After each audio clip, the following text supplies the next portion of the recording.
tout cas, on peut remercier Panenka d'avoir inspiré Zidane, Pirlo ou encore Achraf Hakimi.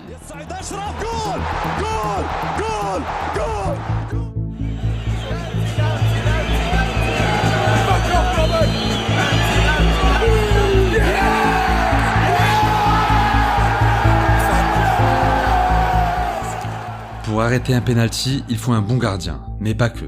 Il y a quelques années, le machine learning a fait son entrée dans le football. Déjà utilisé pour assister au coaching et analyser les performances, cette technologie est aujourd'hui une arme fatale pour les gardiens. Recueillir un maximum de données, les traiter, puis aboutir à des statistiques. Ensuite, les gardiens notent sur une bouteille d'eau la probabilité de chaque joueur de frapper à droite, à gauche ou au milieu de la cage. Jordan Pickford utilise cette technique en Première Ligue et avec l'Angleterre. Gabaski, le gardien égyptien, s'en est aussi servi lors de la CAN 2021. Il prend la bouteille, chaque fois qu'on veut tirer, il prend la bouteille d'eau, il regarde où le joueur a l'habitude de tirer et il plonge sur ce côté-là. Phénoménal. Certains le voient comme de la triche, mais en tout cas, aucune règle écrite n'interdit l'utilisation de ces anti-sèches. Pourtant, à chaque penalty, les gardiens sont surveillés de près, bien plus qu'il y a une vingtaine d'années.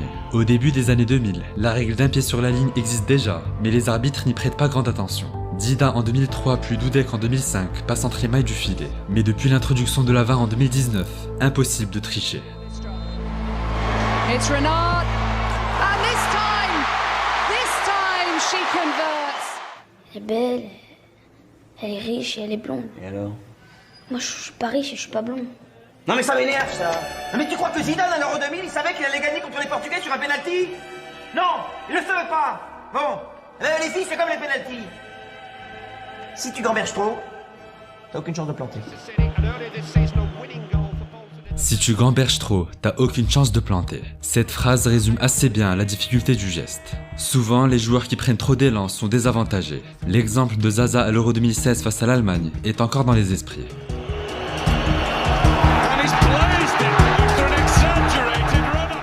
Pour contrer la pression, certains joueurs ont des techniques particulières. On peut citer l'inspiration profonde de Cristiano Ronaldo, le spinner de Lucas Vazquez ou encore les petits pas de Neymar. Tous ces rituels boostent la confiance. Une confiance qui peut néanmoins être brisée à tout moment. En 2016, après son pénalty raté en finale de Copa América, Messi annonce à 29 ans sa retraite internationale. Heureusement,